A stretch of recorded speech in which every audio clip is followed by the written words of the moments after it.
আসসালামু আলাইকুম। আপনারা দেখছেন, আপনাদের দেখানোর জন্য নিয়ে আসছি। এই যে সেই মাঠ, মাঠের মধ্যে একটি বাড়ি রয়েছে। সে বাড়িটার মধ্যে অবস্থান কি আপনাদেরকে দেখানোর জন্য আসলাম।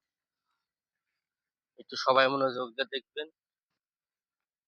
মাঠের ভিতরে বাড়ি পড়ে রয়েছে ভাঙ্গা চূড়া, সব কি অবস্থা একটু মনোযোগ দিয়ে দেখবেন। দেখেন অনেক কিছু আছে, আপনাদেরকে দেখানোর জন্য নিয়ে আসছি। আমি আসছি অনেক দূর থেকে, নতুন নতুন জায়গা আপনাদের দেখানোর জন্য। অনেকে বলে যে ভাই কিছু নতুন জায়গা দেখান, সেজন্য আমি আসলাম। আমার অনেক টাইম লেগে গেছে আসার জন্য, তারপরও আমি আপনাদের জন্য আসছি।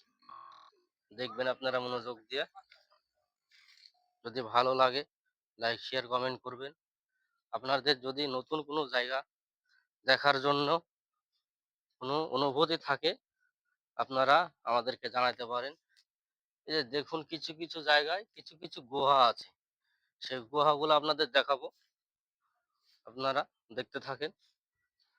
এরকম নির্ঝর জায়গায়, এরকম একটা ভাঙ্গা বাড়িতে কি রকম গুহা রয়েছে। আমরা এখন নামতাছি নিচে, আপনারা অবশ্যই দেখতেছেন। দেখুন জায়গাটার কি অবস্থা। এই যে দেখুন, এরকম ভাঙ্গা বাড়ি, ভাঙ্গা বাড়ি মাঠের মাঝখানে কি পর্যায়ে পড়ে রয়েছে।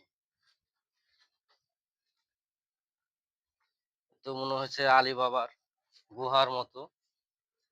হ্যাঁ, আপনারা অবশ্যই যদি চিনা থাকে কারো, বা চিনতে চান, কেউ আসতে চান, কমেন্টে জানাবেন আমাদেরকে। আমাদেরকে কমেন্টে জানালে আপনাদেরকে এই ডিটেলসটা দিতে পারবো। আশা করি সবাই কমেন্ট শেয়ার করবেন, আমাদের জন্য দোয়া করবেন। আপনাদেরকে যেন এরকম নিত্য নতুন কিছু জায়গা আমরা আরো দেখাতে পারি। ঠিক আছে ভাই ও বোনেরা, আপনারা দেখতে থাকুন। এই যে দেখুন মাঠ, বাড়ির মাঝখান থেকে মাঠ দেখা যাচ্ছে। আপনাদেরকে ওপরটা দেখাই, ওপরটা দেখুন, অস্বাভাবিক কিছু। ঠিক আছে গাইস, আপনাদের জন্য